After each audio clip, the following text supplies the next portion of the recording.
Hi friends, good morning. నేను చిరంజీవిని. ఈరోజు హిందీ పేపర్లో ఉన్న some of the important news items cover చేసే ప్రయత్నం చేద్దాం. అండ్ ఫస్ట్ ఐటమ్ వచ్చేసి create the space for governance with green heart అనేసి ఒక ఆర్టికల్ ఉంది. జనరల్గా government use to take different decisions అనమాట. టైం బీయింగ్ కంట్రీకి ఏది నెసెసిటీ, ఏ పాలసీ తీసుకుంటే కంట్రీస్ యొక్క వెల్ఫేర్కి బెటర్, గ్రోత్కి బెటర్గా ఉంటుంది, ఏ పాలసీ అయితే సస్టైనబుల్ మేనర్లో ఎకనామిక్ గ్రోత్ ఉంటుంది, సస్టైనబుల్ మేనర్లో కంట్రీస్ డెవలప్మెంట్ ఉంటుందని ఒక ఇంటెన్షన్తో, ఒక ఇంట్రెస్ట్తో బెటర్మెంట్ ఆఫ్ కంట్రీ కోసమే జనరల్గా గవర్నమెంట్స్ పవర్లో ఉండే గవర్నమెంట్స్ డెసిషన్స్ తీసుకుంటా ఉంటే. బట్ ఇక్కడ ఈ ఆర్టికల్ యొక్క ఇంటెన్షన్ ఏంటంటే governance with a green heart అనేది మనకు జనరల్లీ మిస్సింగ్ అనమాట. గత 15-20 ఇయర్స్గా మనం చూసుకున్నట్లయితే government use to take different decisions at the same time. అందులో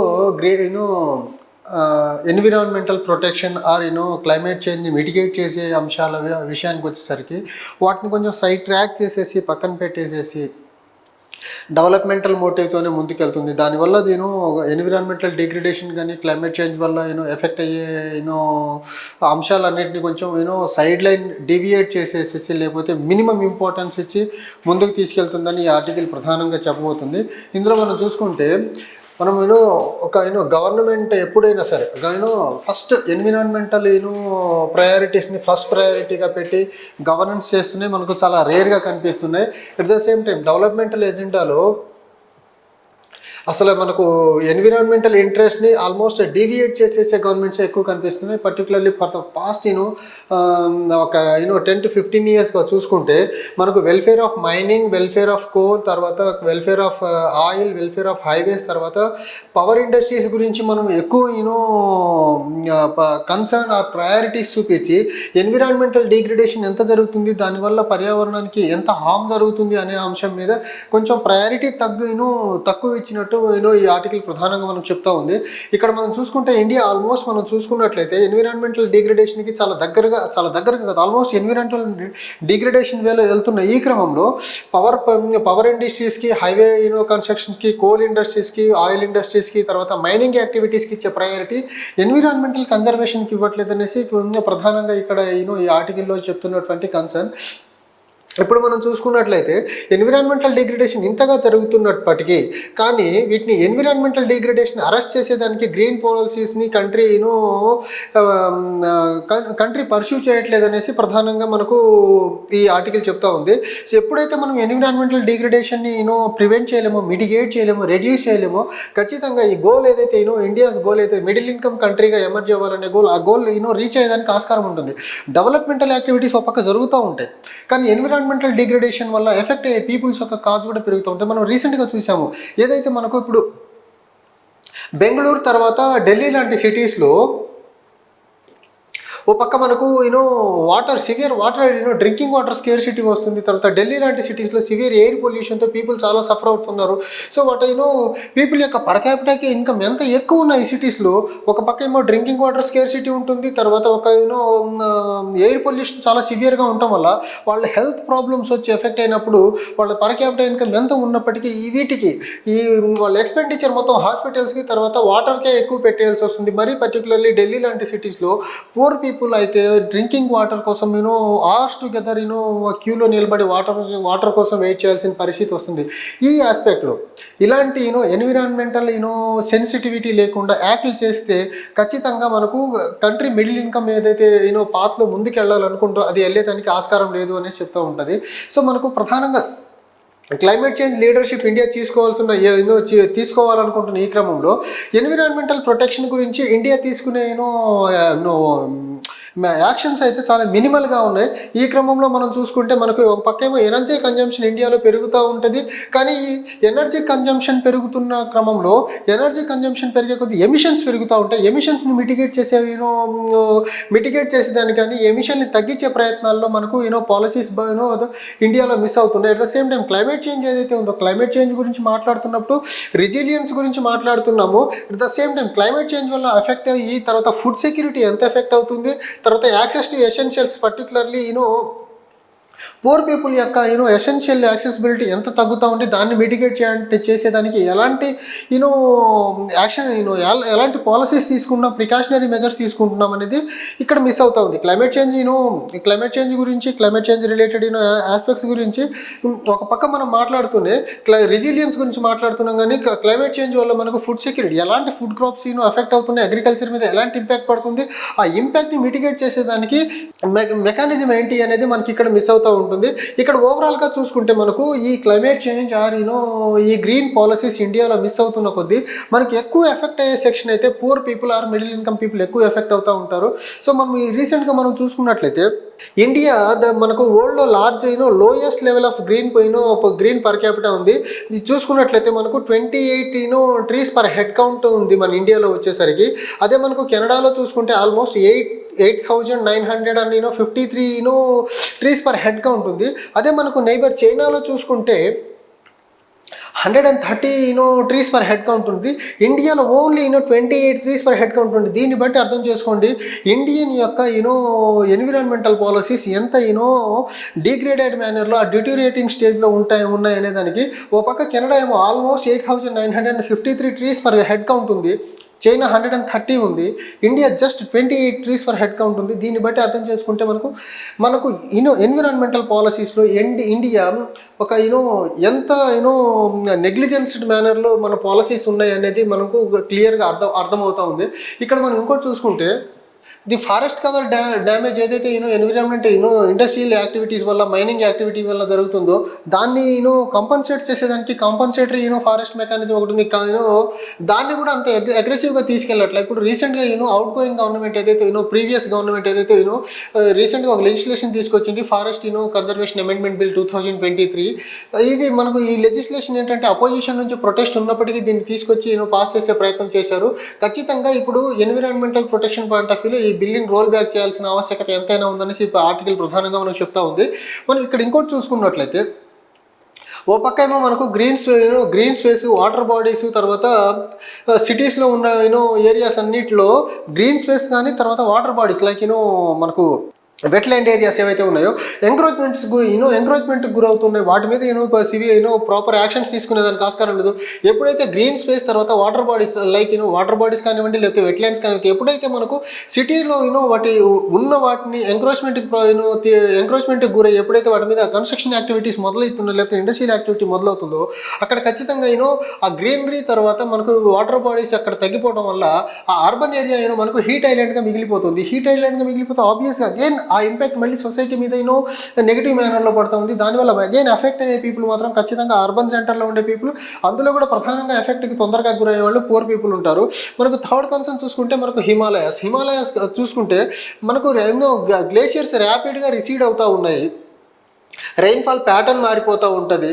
ఈ క్రమంలో లడాఖీస్ రెయిన్ఫాల్ ప్యాటర్న్ మారిపోయి ప్రొటెస్ట్ చేసిన గవర్నమెంట్ దాన్ని పెద్దగా కన్సిడర్ చేసి అంశాన్ని అడ్రస్ చేసిన దాఖలాలు కలప. దానికి ప్రధానంగా ఈ ఆర్టికల్ ఏం చెప్తుందంటే పర్హాప్స్ ఆ లడాఖీస్ అనే పీపుల్ చాలా మైనారిటీలో మినిస్క్యూల్ మైనారిటీ ఉంటాం, వాటికి ఓట్ షేర్ తక్కువ ఉండటం వల్ల గవర్నమెంట్ ఈ హిమాలయాస్ గ్లేషియర్ రిసీడింగ్ గురించి లడాఖీస్ ప్రొటెస్ట్ చేసినా పెద్ద పట్టించుకోలేదనేసి ఇక్కడ మెన్షన్ చేస్తూ ఉంది. ఇంకోటి మనకు చూసుకుంటుంటే వెట్లాండ్స్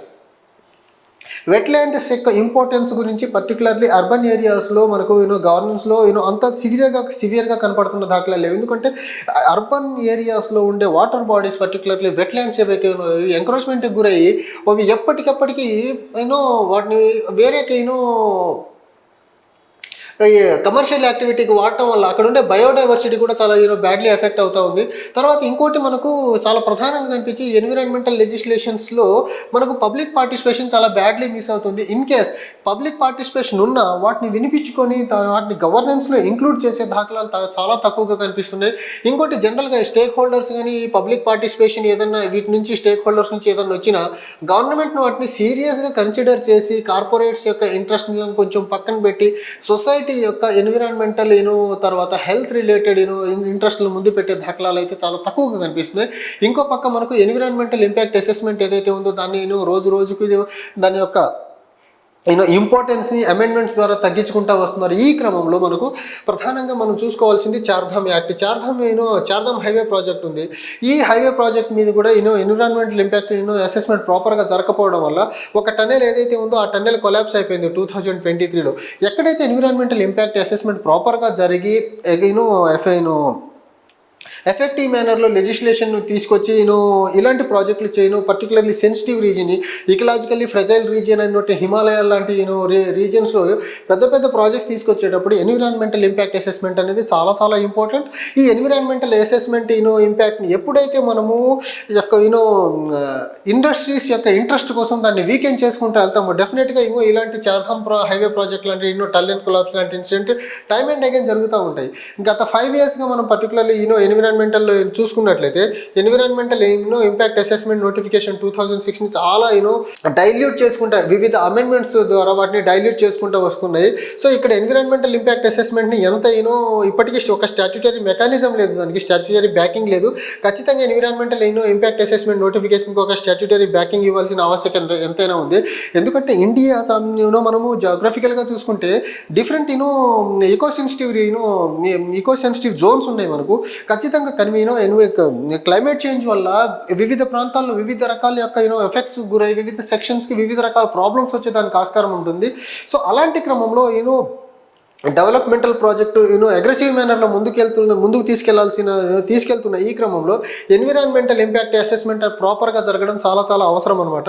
ఇంకోటి మనము ఇక్కడ ప్రధానంగా చూసుకుంటే ఒకటి మనకు ఏదైనా ఇండస్ట్రీస్ కానీ లేకపోతే ఏదైనా ప్రాజెక్టులు కానీ అక్కడ ప్రధానంగా మనకు కమర్షియల్ ఇంట్రెస్ట్ చాలా ప్రధానంగా కనిపిస్తుంది. కానీ అక్కడ మనకు సస్టైనబుల్ డెవలప్మెంట్ ప్రాపర్గా ఉందా లేదా, సస్టైనబుల్ మేనర్లో మన ఈ లెజిస్లేషన్ ఉండేదానికి ఆస్కారం ఉందా లేదా అనేది చాలా లీస్ట్ ప్రయారిటీగా కనిపిస్తూ ఉంటుంది. ఎందుకంటే pressure groups particularly business communities side ఉండే ప్రెజర్ గ్రూప్స్ నుంచి గవర్నమెంట్ మీద ఉండే ఒత్తిడి కావచ్చు, లేకపోతే సివిల్ సొసైటీ లేకపోతే పబ్లిక్ పార్టిసిపేషన్ యొక్క కన్సర్న్స్కి ప్రయారిటీ ఇవ్వకపోవడం వల్ల వాట్ ఎవర్ ద రీజన్ ఖచ్చితంగా ఈ సస్టైనబుల్ డెవలప్మెంట్ ప్రాపర్గా ముందుకు వెళ్ళాలి అనుకుంటే మాత్రం ఖచ్చితంగా ఎన్విరాన్మెంటల్ ఇంపాక్ట్ అసెస్మెంట్ ప్రాపర్గా ఉండాలా. తర్వాత గవర్నమెంట్ యొక్క ఎన్ఫోర్స్మెంట్ మెకానిజం అనేది చాలా చాలా స్ట్రెంగ్తెన్ చేయాల్సిన అవసరం ఉంది. వీటికి మోర్ పవర్స్ ఇవ్వాల్సిన ఆవశ్యకత చాలా environmental rule of law maintain చేయాల్సిన ఆవశ్యకత ఎంతైనా ఉంది. ఇంకొకటి మనం ప్రధానంగా చూసుకుంటే ఇప్పుడు మనము ఎలక్షన్ టైంలో కానీ పొలిటికల్ పార్టీస్ యొక్క ప్రధాన థీమ్ ఓన్లీ ఫ్రీబీస్ గురించి కానీ డెవలప్మెంటల్ యాక్టివిటీస్ గురించి కానీ ప్రాజెక్ట్స్ గురించి కానీ మాట్లాడతారు. కానీ ఎన్విరాన్మెంటల్ కన్జర్వేషన్ గురించి పొలిటికల్ పార్టీస్ జనరల్గా ఎలక్షన్ ర్యాలీస్లో అడ్రస్ చేస్తున్నట్టు వాటికి ఎన్విరాన్మెంటల్ రిలేటెడ్ ఆస్పెక్ట్స్ గురించి పొలిటికల్ పార్టీస్ పబ్లిక్ ర్యాలీస్లో ఎక్కువగా అడ్రస్ చేస్తున్న దాఖలాలు అయితే కనబడట్లేదు. దీన్ని కూడా పొలిటికల్ పార్టీస్ ఏదైతే e governance with a green heart అనే ఒక ఈ మెకానిజాన్ని ఖచ్చితంగా పొలిటికల్ పార్టీస్ తన పబ్లిక్ ర్యాలీస్లో కానీ పొలిటికల్ క్యాంపెయిన్స్లో కానీ ఇంక్లూడ్ చేయగలిగితే పబ్లిక్లో ఆటోమేటిక్గా ఒక అవేర్నెస్ పెరిగేదానికి ఆస్కారం ఉంటుంది. సో దట్ ఎన్విరాన్మెంటల్ డిగ్రేడేషన్కి పబ్లిక్ సైడ్ నుంచి కూడా కొన్ని బెటర్ మేనర్లో సపోర్ట్ వచ్చేదానికి ఆస్కారం ఉంటుంది. మనకు నెక్స్ట్ టాపిక్ వచ్చేసి India among a select few countries that have not conducted census. So India ఎలాంటి కంట్రీస్తో సెన్సస్ కండక్ట్ చేయకుండా ఎలాంటి కంట్రీస్ లిస్టింగ్ చేరిందంటే countries that are undergoing invasions, civil war and economic crisis. ఈ జనరల్గా సెన్సస్ కండక్ట్ చేయని countries ఏవైతే ఇప్పుడు ఉన్నాయో ఇన్వేషన్స్ గురవుతున్న కంట్రీస్, తర్వాత సివిల్ వార్లో ఫేస్ చేస్తున్న కంట్రీస్, తర్వాత ఎకనామిక్ క్రైసిస్ ఫేస్ చేస్తున్న కంట్రీస్ లిస్ట్ని ఇండియా కూడా జాయిన్ అయిపోయింది. మనం ప్రధానంగా చూసుకుంటే ఇప్పటికీ మనకు డికేడల్ సెన్సస్ జనరల్గా 10 yearsకి ఒకసారి జరుగుతుంది. 2011లో లాస్ట్ సెన్సస్ జరిగింది. 2021కి జరగాల్సిన సెన్సస్ ఏదైతే ఉందో కోవిడ్ పాండమిక్ దానివల్ల man power door to door వెళ్ళలేని పరిస్థితి, సోషల్ డిస్టెన్సింగ్ ఒకటి మెయింటైన్ చేసిన ఆ క్రమంలో 2021 జరగాల్సిన మనకు సెన్సస్ ఏదైతే ఉందో అది జరగలేదు. దీనివల్ల ఇప్పుడు అవుట్ ఆఫ్ 200 ఇప్పటికి 233 కంట్రీస్లో 44 కంట్రీస్ మనకు సెన్సస్ని కండక్ట్ చేయాల, డికేడల్ సెన్సస్ని. అలాంటి కంట్రీలో ఇండియా ఒక కంట్రీగా ఉంది. సో ఇప్పటికీ మనకు ప్రధానంగా మనం చూసుకున్నట్లయితే మనకు register general of India census commissioner మనకు జనరల్గా సెన్సస్ని కండక్ట్ చేసే ఒక department ministry of home affairs కంటూ ఉంటుంది. సో ఇండియాకి సెన్సస్ ఎందుకు అవసరము అనేది 2011లో చెప్పారు. India is a welfare state. So welfare స్టేట్కి ఏదన్నా మనకు ఈ వెల్ఫేర్ స్కీమ్స్ ఇంప్లిమెంట్ ప్రాపర్గా జరగాలంటే గ్రాస్ రూట్ లెవెల్లో ప్రధానంగా సెన్సస్ రిలేటెడ్ ఇన్ఫర్మేషన్స్ చాలా క్రూషియల్ రోల్ ప్లే చేస్తుంది. వీటిని బేస్ చేసుకునే వెల్ఫేర్ స్కీమ్స్ డిజైన్ కానీ డిస్ట్రిబ్యూషన్ కానీ జరిగేదానికి ఆస్కారం ఉంటుందని చెప్పారు. సో మనకి ఇప్పుడు ప్రధానంగా చూసుకుంటే ఎలాంటి కంట్రీస్ను సరసన ఇండియా చేరింది ఇప్పుడు అంటే యూక్రెయిన్ మనకు రష్యాతో యుద్ధంలో ఉంది కాబట్టి యూక్రెయిన్ సెన్సస్ని కండక్ట్ చేయాల. యెమెన్, సిరియా, తర్వాత మియాన్మార్ లాంటి కంట్రీస్ మనకు ఈ సివిల్ వార్లో ఉన్నాయి. తర్వాత మనకు తాలిబాన్ రూల్ ఆఫ్ఘనిస్తాన్లో కూడా సెన్సస్ కండక్ట్ చేయట్లా. తర్వాత ఎకనమిక్ క్రైసిస్ ఎఫెక్ట్కి గురైన శ్రీలంక కూడా మనకు సెన్సస్ కండక్ట్ చేయాలి. అలానే సబ్ సహారన్ ఆఫ్రికన్ కంట్రీస్ కూడా అక్కడ కూడా సివిల్ వార్ జరుగుతూ ఉండటం వల్ల మనకి ఇక్కడ సెన్సస్ జరగలేదు. అలానే ఇప్పుడు ఈ 233 కంట్రీస్లో ప్రధానంగా మనం చెప్పుకోవాల్సిన countries most populous countries census conduct చేయని కంట్రీస్ ఏవి ఉన్నాయి అంటే మనకు ప్రధానంగా ఒకటి ఇండియా ఉంది అండ్ సెకండ్ నైజీరియా ఉంది. ఇవి రెండు మోస్ట్ పాపులస్ కంట్రీస్ ఇప్పటికీ సెన్సస్ కండక్ట్ చేయని countries. At the same time మనకు చైనా, యుఎస్ఏ, ఇండోనేషియా లాంటి కంట్రీస్ అయితే వాటి సెన్సస్ని 2020లో కండక్ట్ చేసినాయి. మన నైబరింగ్ కంట్రీ అయినటువంటి పాకిస్తాన్ కూడా సెన్సస్ని ఫినిష్ చేసేసింది 2023లో. తర్వాత బ్రిక్స్ కంట్రీస్ ఆల్మోస్ట్ అన్ని బ్రిక్స్ కంట్రీస్ కూడా మనకు సెన్సస్ని కండక్ట్ చేసేసాయి. బ్రెజిల్ చేసేసింది, చైనా చేసేసింది 2022లో బ్రెజిల్ చేసింది, తర్వాత సౌత్ ఆఫ్రికా చేసేసింది, రష్యా కూడా బిఫోర్ ఇన్వేషన్ ఆఫ్ యుక్రెయిన్ కూడా యుక్రెయిన్తో యుద్ధానికి ముందే మనకు ఆల్మోస్ట్ రష్యా సెన్సస్ని కండక్ట్ చేసింది. తర్వాత మన నైబరింగ్ కంట్రీస్ అయినటువంటి నేపాల్, మాల్దీవ్స్, భూటాన్, తర్వాత బంగ్లాదేశ్ లాంటి కంట్రీస్ కూడా సెన్సస్ని ఫినిష్ చేసేసాయి. ఈ క్రమంలో సెన్సస్ 2021 సెన్సస్ జరగకపోవడం వల్ల ఆల్మోస్ట్ ఇప్పుడు ఏదైతే మనకు ప్రధానంగా కొన్ని వెల్ఫేర్ చాలా కీ వెల్ఫేర్ స్కీమ్స్ ఏవైతే ఉన్నాయో ఇప్పుడు మనకు అవి 2011 సెన్స్ డేటా మీద డిపెండ్ అయి చేయాల్సి వస్తుంది. అందులో ఒకటి ప్రధానంగా చెప్పుకోవాల్సింది Eklavya residential model residential school ఏవైతే ఉన్నాయో. సో ఇవి ట్రైబల్ ఏరియాస్ యొక్క ఎడ్యుకేషనల్ ఇంప్రూవ్మెంట్ కోసం తీసుకొచ్చిన స్కూల్స్ ఇవి ప్రధానంగా ఇప్పుడు 2011 సెన్సస్ డేటా మీదనే ప్రధానంగా డిపెండ్ అవుతూ ఉన్నవి. అవి కాకుండా మనం చూసుకుంటే ఇప్పుడు 2011 సెన్సస్ మీద మనకు డిపెండ్ అవుతున్న ఇంకోటి నేషనల్ ఫ్యామిలీ హెల్త్ సర్వే ఏదైతే ఉందో అది కూడా మనకు 2011 సెన్సస్ డేటా మీదనే జరుగుతూ ఉంది. అది కాకుండా ఇప్పుడు మనకు కన్జంప్షన్ సర్వే ఏదైతే 2022-23లో జరిగిందో ఆ డేటా కూడా మనకు 2011 సెన్సస్ బేస్ చేసుకొని జరుగుతుంది. ఆల్మోస్ట్ అప్పుడు 2011 సెన్సస్ పబ్లిష్ చేసి ఆల్మోస్ట్ 15 ఇయర్స్ క్లోజ్ అవుతూ ఉంది, దగ్గరగా వస్తున్నాయి. ఈ క్రమంలో డెమోగ్రఫిక్ డైనమిక్స్ చాలా మారిపోయి ఉంటాయి. తర్వాత పావర్టీ రిలేటెడ్ అంశాలు చాలా మారి ఉంటాయి. ఖచ్చితంగా ఇండియా ఈజ్ వెల్ఫేర్ స్టేట్ కాబట్టి directive principles of state welfare గురించి చాలా క్లియర్గా చెప్తుంది కాబట్టి ఇండియా ఈజ్ వెల్ఫేర్ స్టేట్ అనేసి. వెల్ఫేర్ స్టేట్లో ఎప్పుడైతే మనము పబ్లిక్ యొక్క పాపులేషన్ యొక్క ఎగ్జాక్ట్ డేటా ఉంటుందో అప్పుడు మాత్రమే ఆ కంట్రీలో వెల్ఫేర్ స్కీమ్స్ చాలా ఎఫెక్టివ్గా చాలా ప్రాపర్గా ఇంప్లిమెంట్ చేసేదానికి ఆస్కారం ఉంటుంది. అండ్ వితౌట్ సెన్సస్ డేటా ఈ పాలసీస్ డిజైన్ చేసి ఈ 2011 సెన్సస్ మీదనే మనము పాలసీస్ ఇంప్లిమెంట్ కానీ చేయగలిగితే ఖచ్చితంగా చాలామంది ఈ వెల్ఫేర్ స్కీమ్స్ నుంచి మిస్ అవుట్ అయ్యేదానికి ఛాన్స్ ఉంది. సో ఈ హోలిస్టిక్గా తర్వాత ఇంక్లూజివ్ పాలసీ ఇంప్లిమెంటేషన్ జరగాలంటే మాత్రం ఖచ్చితంగా ఇండియా ఎట్టి పరిస్థితుల్లో త్వరితగతిన సెన్సస్ యాక్టివిటీ ఫినిష్ చేయాల్సిన ఆవశ్యకత ఎంతైనా ఉంది. ఓకే, మనకు నెక్స్ట్ టాపిక్ వచ్చేసి after years Russia approves draft logistics agreement to be signed with India. So ఇది ప్రధానంగా logistics agreement between India and Russia. ఈ అగ్రిమెంట్ ఇన్వాల్వ్స్ బేసిక్గా interaction between the troops, supply of weapons and military gear. So ప్రధానంగా cover చేయ అంశాలు ఈ logistics అగ్రిమెంట్లో. So almost ఒక డికేడ్గా ఈ ఇండియా రష్యా మధ్య జరిగిన ఈ ఒప్పందం పెండింగ్ పోస్ట్పోన్ అవ్వకుండా వచ్చి రీసెంట్గా ఇప్పుడు రష్యా దాన్ని అప్రూవ్ ఇచ్చేదానికి ఆస్కారం ఉంది. ఇది ప్రధానంగా agreement will simplify military to military exchange, తర్వాత ఎక్సర్సైజెస్, తర్వాత ట్రైనింగ్, తర్వాత పోర్ట్ కాల్స్, తర్వాత ఇది చాలా important. Humanitarian assistance and disaster relief ఇది చాలా చాలా చాలా ప్రధానంగా స్ట్రెస్ చేయాల్సిన అంశము.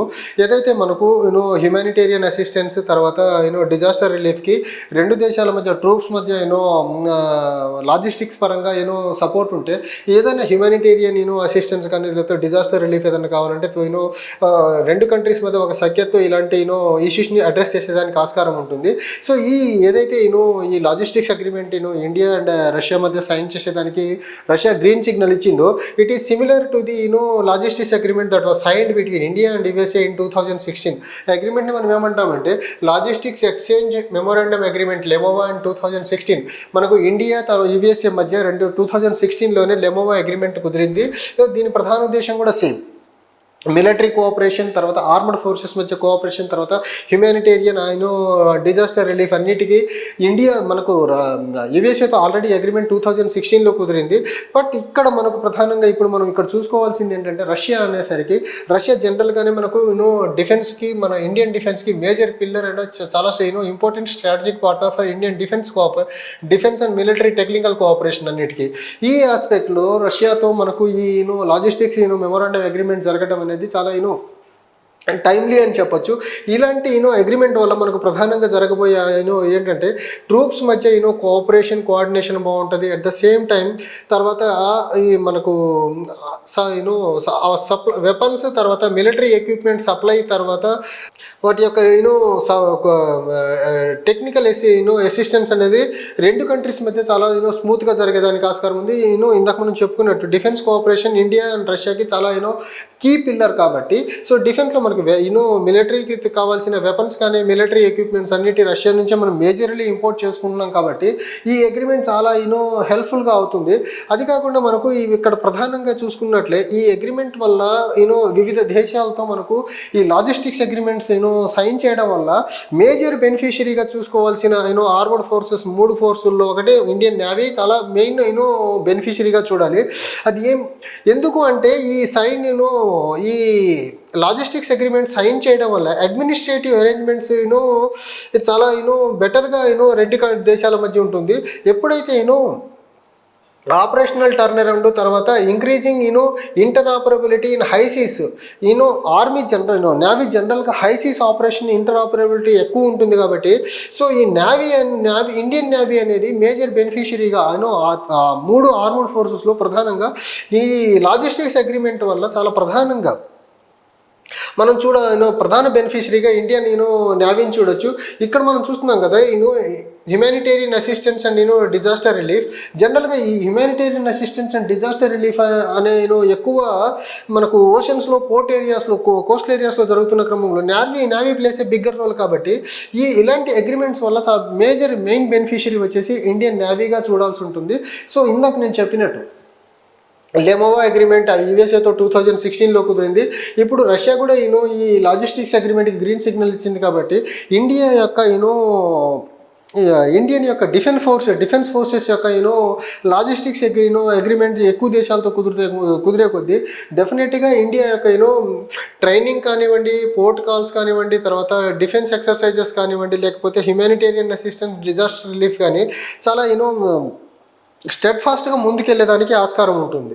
మనకు నెక్స్ట్ టాపిక్ వచ్చేసి పుష్పక్ అండి. మనకి ఇది reusable launch vehicle, reusable landing experiment of Pushpak ISRO conduct చేసింది.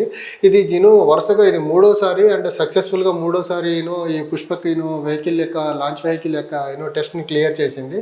ఈ పుష్పక్ వెహికల్ ఇండిజీనియస్గా డెవలప్ చేసింది. దీంట్లో ప్రధానంగా యూజ్ చేసిన ఏమేమి యూజ్ చేస్తారంటే LEX యూజ్ చేస్తే ఇనర్షియల్ సెన్సార్ని, రేడార్ అల్టిమీటర్ని, తర్వాత ఫ్లష్ ఎయిర్ డేటా, తర్వాత నావిక్ వీటిని యూజ్ చేసేసి వరుసగా 3వసారి పుష్పక్ అనే మనకు రీయూజబుల్ ల్యాండింగ్ వెహికల్ వరుసగా 3వసారి తన ట్రయల్ టెస్ట్ని సక్సెస్ఫుల్గా కంప్లీట్ చేసింది.